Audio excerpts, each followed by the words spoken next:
Ayatollah Ali Khamenei এই পৃথিবীতে আর নেই। ইন্না লিল্লাহি ওয়া ইন্না ইলাইহি রাজিউন। তাকে আসলে শহীদ করে দেওয়া হয়েছে। তিনি অনেক সাহসী এবং বিচক্ষণ মানুষ ছিলেন। আল্লাহ পাক তাকে জান্নাতের উঁচু মাকাম দান করুক, আমিন।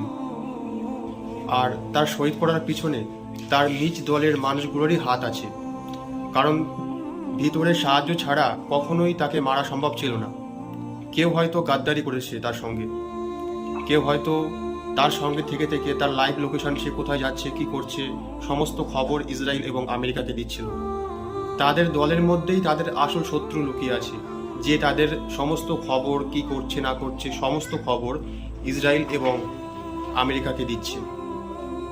তো আপনাদের কি মনে হয় যে খামেনির নিহত হওয়ার পরে সব কিছু কি শান্ত হয়ে যাবে? এই যুদ্ধ কি জারি থাকবে?